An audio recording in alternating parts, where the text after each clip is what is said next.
Hello everyone, welcome back to our channel. Today we are going to explore a new topic, water.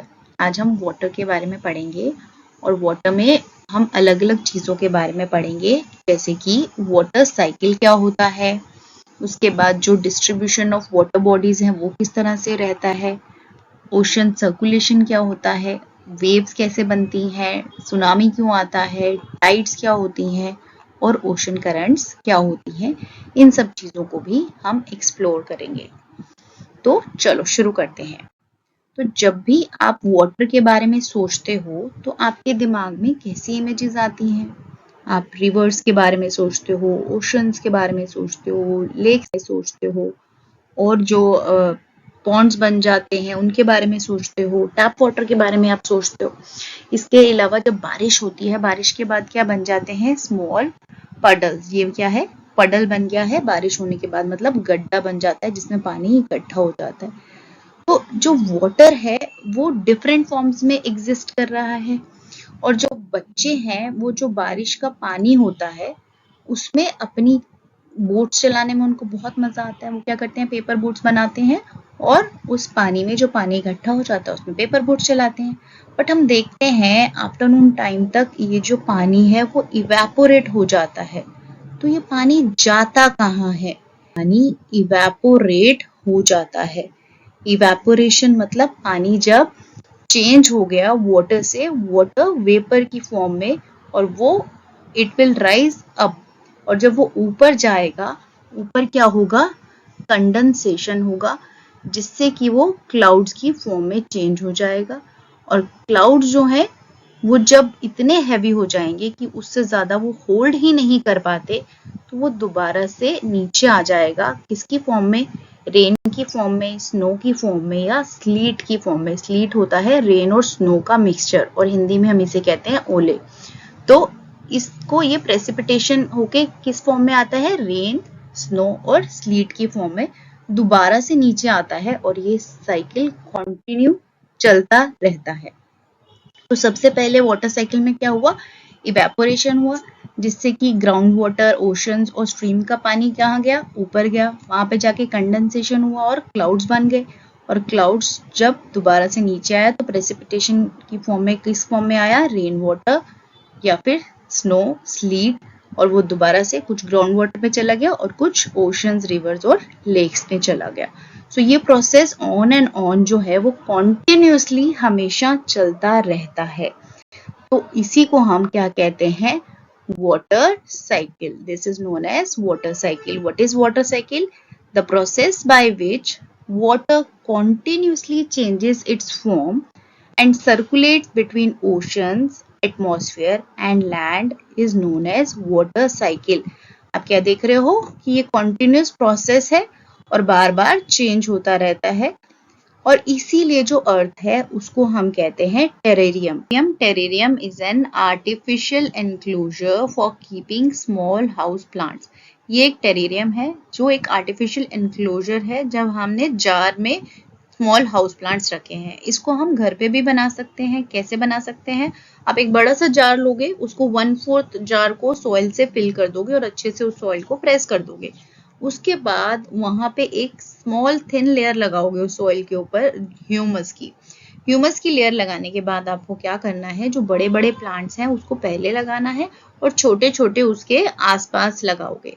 उसके बाद आप spray करोगे पानी का और लिड को क्लोज कर दोगे। अब इसमें क्या होता है? जो पानी है वो लीव से इवेपोरेट होगा और सॉइल से इवेपोरेट होगा और कंडेंस होकर दोबारा से नीचे आ जाएगा in the form of drops of water और ये साइकिल कंटिन्यू होता रहेगा। मतलब ये वाला जो वाटर साइकिल है इसमें कंटिन्यू होता रहेगा। So this is a terrarium जो कि आर्टिफिशियल एनक्लोजर बनाया है हमने to keep small house plants. Earth कैसे टेरेरियम है? क्योंकि अर्थ में भी क्या हो रहा है? बार बार जो सेम पानी है वो ऊपर जा रहा है, कंडेंसेशन हो रहा है, दोबारा से प्रेसिपिटेशन होके वो नीचे आ रहा है और ये जो साइकिल है वो ऑन एंड ऑन जो है वो कंटिन्यू होता जा रहा है। तो जिसकी वजह से क्या ये भी हो सकता है कि जो पानी आज हम यूज कर रहे हैं हमारे फील्ड्स में, हरियाणा में, वो हो सकता है कि हजारों साल पहले वो अमेजन रिवर का पानी वहां पे बह रहा हो। तो क्योंकि सेम साइकिल बार बार कंटिन्यू होता है अर्थ पे, इसीलिए हमारा अर्थ भी किस तरह से है, और earth is like a terrarium. Terrarium is an artificial enclosure for keeping small house plants. आपको पता है जो हमारी अर्थ है उस पे पानी भी है और लैंड भी है, और 71% जो अर्थ पे क्या है, पानी है. बट ये पानी में फर्दर सेग्रीगेशन है. एक पानी जो हम पी सकते हैं और एक पानी जो हम नहीं पी सकते.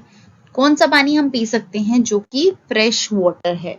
फ्रेश वाटर के मेजर सोर्सेज क्या है? रिवर्स, पॉन्ड्स, स्प्रिंग्स और glaciers.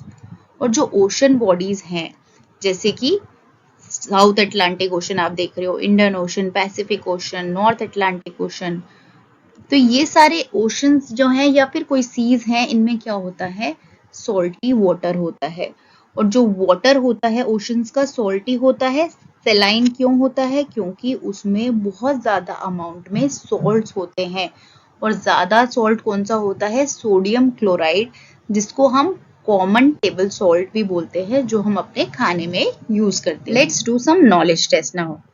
In which three states does water exist? We know that water exists in 3 states, and what are these? Solid, liquid and gaseous state. Next is an artificial enclosure for keeping small house plants is called, we know answer is terrarium. The process by which water continuously changes its form and circulates between ocean, atmosphere and land is called water cycle. Next is, what is terrarium? Terrarium is an artificial enclosure for keeping small house plants. What are the major sources of fresh water? The major sources of fresh water are rivers, ponds, springs and glaciers. What is water cycle? The process by which water continuously changes its form and circulates between oceans, atmosphere and land is known as water cycle. Next is, the major sources of fresh water is the rivers, ponds, springs and glaciers. This is true. Why is our earth like a terrarium? Our earth is like a terrarium because the same water that existed centuries ago still exists today. The water used to irrigate a field in Haryana may have flowed down the Amazon River 100 years ago. What is salinity? Salinity is the amount of salt in grams present in 1000 grams of water. मतलब कितना salt mix है 1000 gram of water में, उसको हम salinity बोलते हैं. और average salinity of ocean कितना है? 35 पार्ट्स पर 1000. मतलब पर 1000 ग्राम्स में 35 पार्ट्स क्या है? सॉल्ट है, जो ओशंस में पाया जाता है.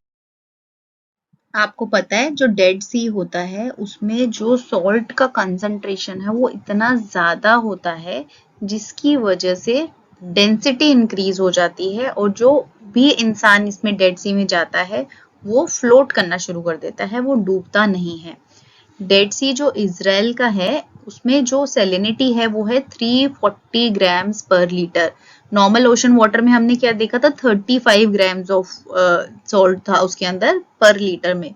बट यहाँ पे कितना ज्यादा सॉल्ट है? 340 ग्राम्स पर लीटर ऑफ वाटर है, जिसकी वजह से जो स्विमर्स हैं उसके अंदर फ्लोट कर सकते हैं because of the increase salt content which makes it dense. So let's do some knowledge test. What is mean by the term salinity? Salinity refers to the amount of salt in grams present in 1000 grams of water. Why is the ocean salty? The water of the ocean is salty or saline as it contains large amount of dissolved salts. What is salinity of Dead Sea? Dead Sea in Israel has salinity of 340 grams per liter of water.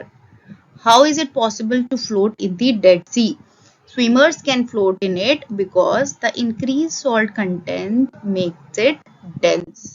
Now let's see what is the distribution of water bodies. हमने देखा कि पानी दो हिस्सों में divided है, एक fresh water और एक सैलाइन वाटर.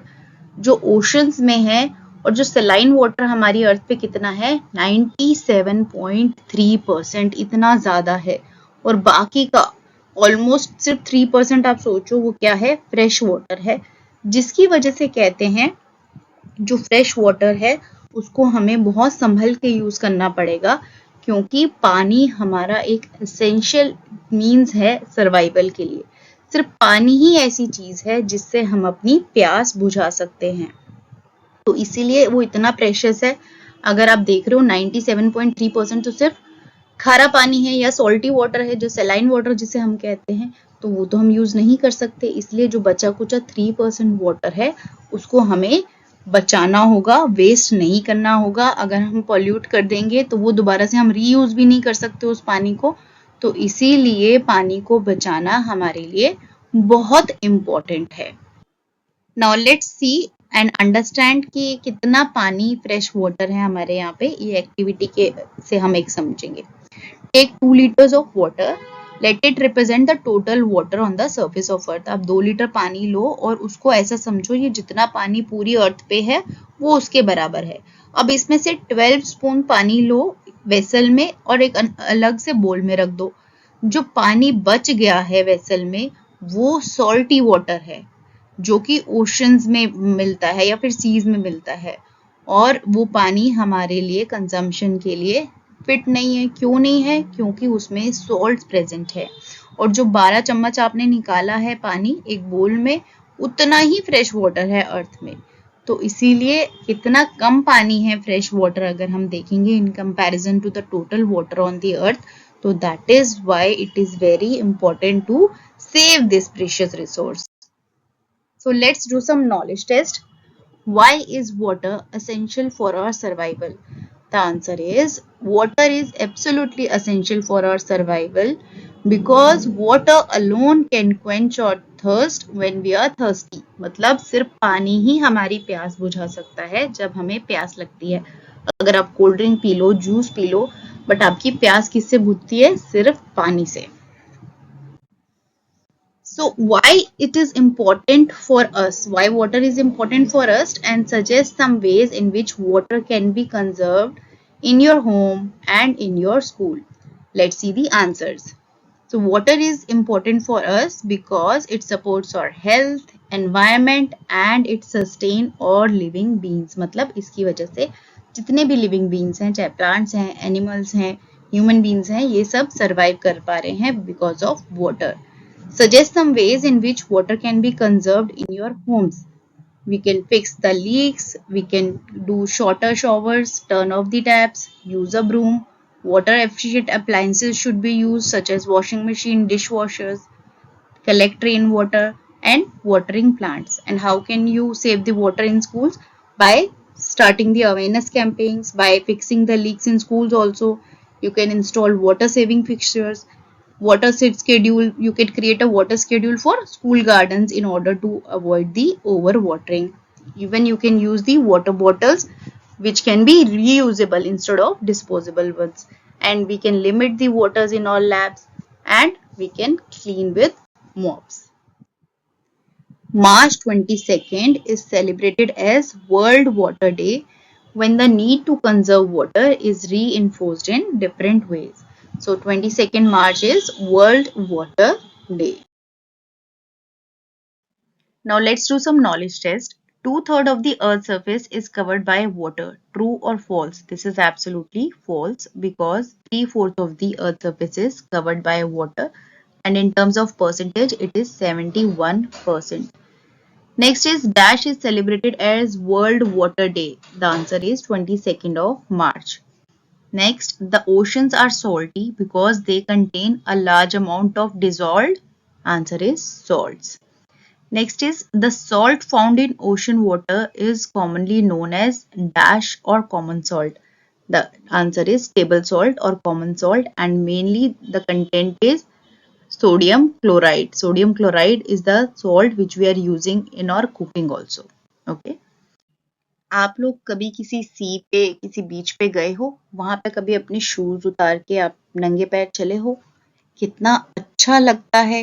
वेट सैंड होती है जब हम उसके ऊपर चलते हैं, ठंडी ठंडी हवा चल रही, बर्ड्स की आवाज आ रही होती है चहचहाने की, जो सी बर्ड्स होते हैं। उसके अलावा जो वेव्स का म्यूजिक आने जाने का रहता है वो भी बहुत अच्छा लगता है। तो जो पूरा एनवायरनमेंट है वो बहुत ज्यादा मैजिकल होता है। तो आपने ऑब्जर्व किया होगा, जो लेक्स और पॉन्ड्स का होता है वाटर, वो स्टिल होता है, वो मूव नहीं कर रहा होता अपने आप से। बट जो ओशन का जो वाटर है हमेशा क्या रहता है, चलता रहता है, right? So basically the movement that occurs in oceans are of three types: waves, tides and currents. Waves, tides और करंट में हम मूवमेंट ऑफ ओशंस को डिवाइड कर सकते हैं। और अब हम इसमें देखेंगे कि इन तीनों में डिफरेंस क्या होते हैं। Now, what are waves? Waves are formed when winds scrape across the ocean surface. The stronger the wind blows, the bigger the wave becomes. Scrape across का मतलब है कि जब विंड मूव करती है ओशन के सरफेस पे, तब एक फ्रिक्शन क्रिएट होती है, जिसकी वजह से पानी की मूवमेंट होती है और वेव्स बन जाती है। और विंड्स की स्ट्रेंथ डिटरमाइन करती है कि साइज क्या होगा वेव्स का। जितनी ज्यादा स्ट्रॉन्ग विंड्स होंगी उतनी बड़ी वेव्स, मतलब उतनी बड़ी लहरें बनेगी। अगर आपने कभी किसी बीच पर जाके बॉल के साथ खेला होगा तो आपने क्या ऑब्जर्व किया होगा, जो बॉल है वो ऑटोमेटिकली अपने आप वापस आ जाती है अगर गलती से पानी में चले जाए। तो ऐसा क्यों होता है? ऐसा होता है वेव्स की वजह से। और वेव्स होता क्या है, जो कॉन्टिन्यूअस अपवर्ड और डाउनवर्ड मूवमेंट है पानी का, उसको हम क्या कहते हैं, वेव्स कहते हैं। तो हमें पता है जब भी विंड्स ज्यादा स्पीड पे चलेंगी तो बहुत बड़ी बड़ी वेव्स फॉर्म होंगी, और ज्यादा बड़ी वेव्स फॉर्म होंगी तो वो बहुत ज्यादा डिस्ट्रक्शन लेके आ सकती है। तो जब भी कोई अर्थक्वेक होता है या फिर वोल्केनिक इरप्शन होता है या फिर लैंडस्लाइड होता है सी के नीचे, तो क्या होता है, बहुत ज्यादा पानी शिफ्ट हो सकता है ओशन वाटर का, जो बहुत ज्यादा destruction in terms of lives और प्रॉपर्टी कर सकता है। तो इसको क्या बोलते हैं, जब इतनी बड़ी बड़ी वेव्स आती हैं, इनको बोलते हैं सुनामी। सुनामी एक जापानीज वर्ड से लिया गया है, जिसका मतलब क्या होता है, हार्बर वेव्स। हार्बर वेव्स क्यों बोलते हैं इनको? क्योंकि इस टाइम पे जो हार्बर्स बने होते हैं वो डिस्ट्रॉय हो जाते हैं जब भी सुनामी आता है। हार्बर किसे कहते हैं? हार्बर देखो, इसे बोलते हैं harbour.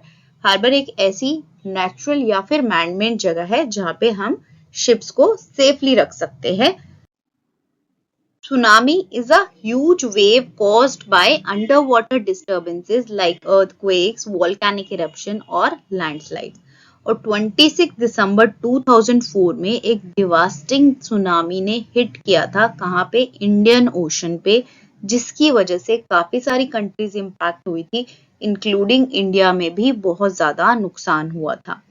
It was triggered by a massive earthquake near the western boundary of Sumatra with a magnitude of 9 on Richter scale. तो अर्थक्वेक कितना भयंकर आया था उस टाइम कि रिक्टर स्केल पे उसका मैग्नीट्यूड 9 मापा गया था। और जो इंडियन टेक्टोनिक प्लेट्स थी वो मूव हो गई थी बर्मा प्लेट के नीचे, जिसकी वजह से तो जो सी फ्लोर था वो सडनली शिफ्ट हो गया था, 10 to 20 मीटर्स का उसमें डिफरेंस आ गया था। इस डिस्प्लेसमेंट की वजह से क्या हुआ था कि बहुत ज्यादा अमाउंट में जो ओशन वाटर था वो एकदम से कोस्ट लाइन से हट गया था, क्योंकि गैप आ गया था ओशन फ्लोर में। तो सबसे पहले तो पानी पीछे चला गया, और जैसे ही प्लेट ने पुश किया, उसको धक्का लगा, प्लेट थ्रस्ट हुआ, तो क्या हुआ, जो पानी था दोबारा से रश बैक किया कोस्ट पे, जिसकी वजह से बहुत बड़ी वेव्स बनी, जिनकी स्पीड उस टाइम पे more than 700 kilometres per hour थी उन वेव्स की। और ये वेव्स ने ट्रैवल किया इंडियन ओशन पे, उसके बाद वो किस पे रीच करा, अंडमान निकोबार आइलैंड्स पे गई, श्रीलंका में गई, और ये वेव्स की हाइट की धीरे धीरे उसके बाद वो डिक्रीज हो गई, जैसे जैसे कि डेप्थ पानी की रिड्यूस हुई शोर के ऊपर। तो जो सुनामी ने उस टाइम पे मोर देन 10,000 पीपल उसमें मर गए थे, और मोर देन 1 लाख होम्स जो थे कोस्टल एरियाज में वो इफेक्ट हुए थे, पर्टिकुलरली आंध्र प्रदेश, तमिलनाडु, केरला, पौंडीचेरी और अंडमान निकोबार आइलैंड्स में। और जो सदर्न मोस्ट टिप है इंडिया का, जो कि इंदिरा पॉइंट है अंडमान और निकोबार आइलैंड में, वो तो पूरी तरह से ही डूब गया था। जो सुनामी है वो बहुत रेयर है इंडियन ओशन में in comparison to Pacific ocean.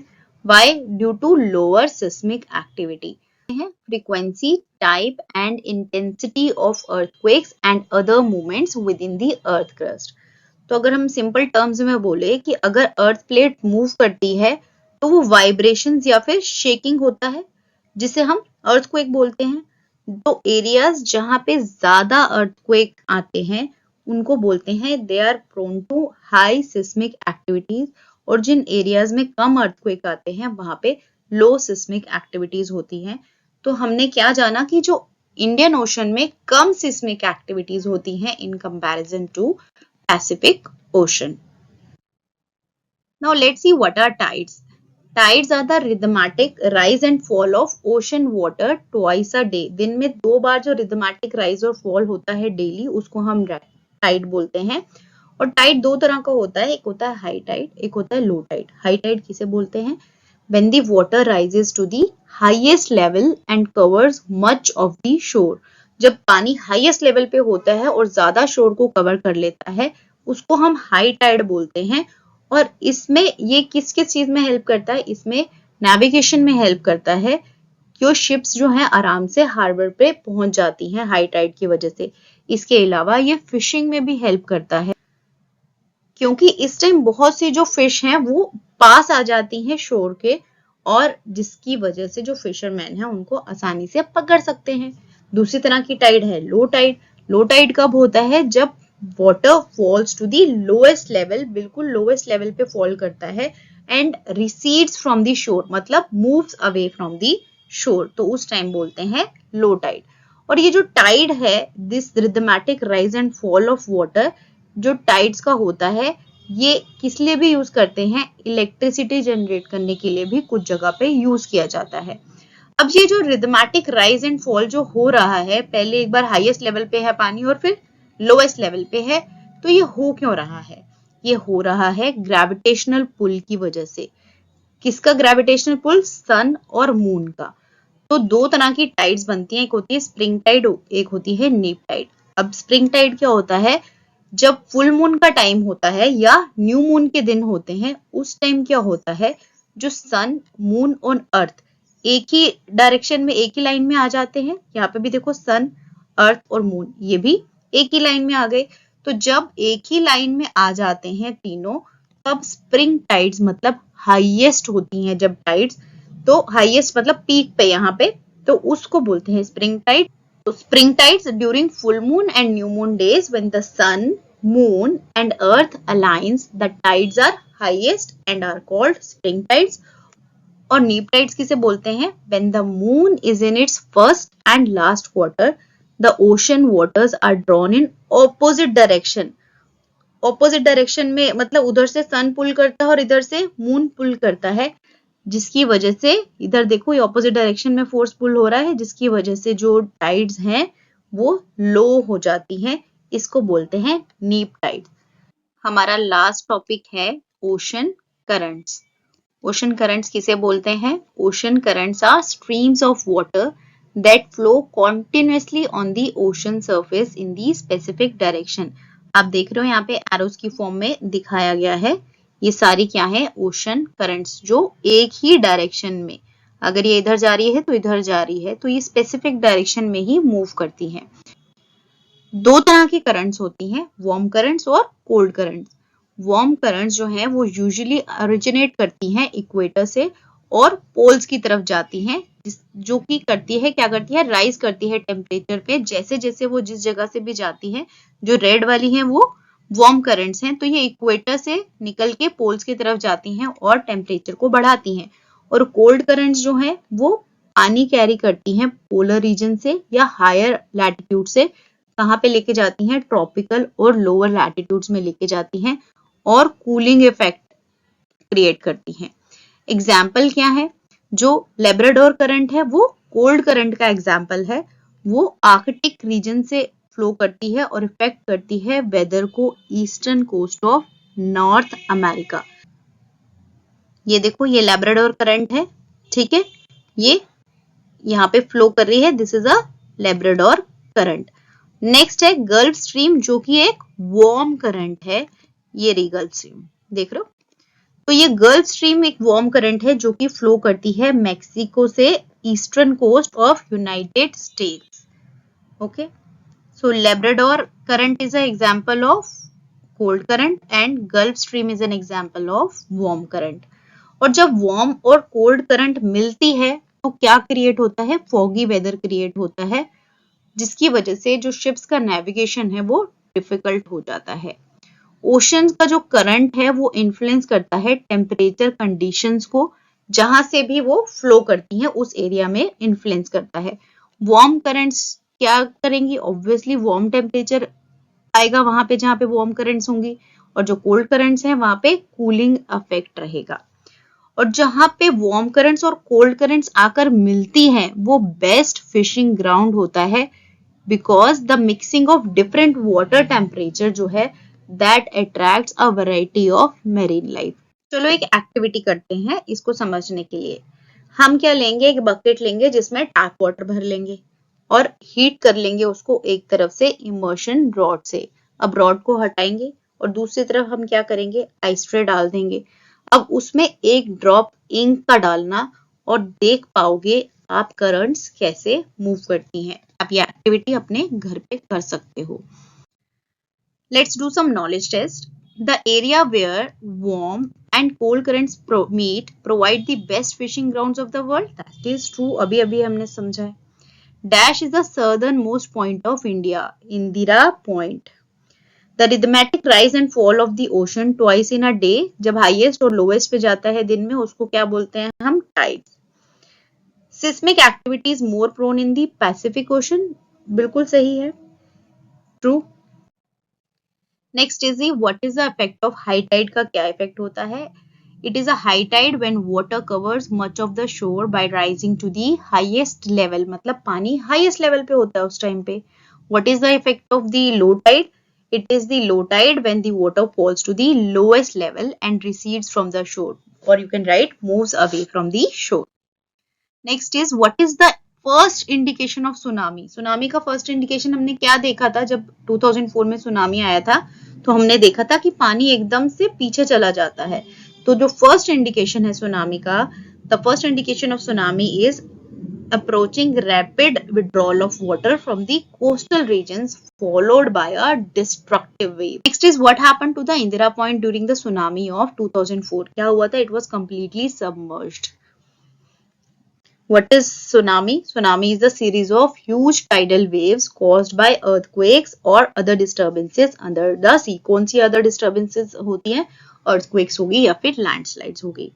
What are ocean currents किसे बोलते हैं, ocean currents are streams of water flowing constantly on the ocean surface एक definite direction में, in a definite direction. Where does the word tsunami come from and what does it mean? Tsunami word जो है एक Japanese word है. So tsunami is a Japanese word that means harbor waves, as the harbors get destroyed whenever there is a tsunami. Is any type of water that forms in the earth's atmosphere and then drops in onto the surface of the earth. किसकी form में, rain की form में या फिर snow की form में या slit की फॉर्म में। What are tides and how are they caused? Tides क्या होती हैं, हमने पढ़ा the rhythmic rise and fall of ocean water twice in a day is called a tide. और किसकी वजह से होती है, the strong gravitational pull exerted by the sun and the moon on the earth's surface causes the tides. What factors affect the movement of ocean water? कौन कौन से factors affect करते हैं, टेम्परेचर, डेंसिटी, उसकी salinity, storm, earthquake, volcano eruption या फिर under water landslide, ये सब चीजें मूवमेंट पे इफेक्ट डालती है। और इसके अलावा ग्रेविटेशनल पुल जो एक्सर्ट करते हैं by the sun and the moon on the earth surface. Right a short note on waves. When the water on the surface of the ocean rises and falls alternatively, they are called waves. Waves कैसे, हमने देखा था waves कैसे बनती हैं, ऊपर नीचे ऐसे करके, these are called waves. ठीक है, एक बार rise होती है और एक बार fall होती है. So this was all about our chapter water. तो I hope आपको ये अच्छे से समझ आया होगा चैप्टर. अगर कोई डाउट है तो आप कमेंट कर सकते हो. और please like, share and subscribe this channel ताकि आप आगे का कंटेंट भी देख सको। Thank you so much.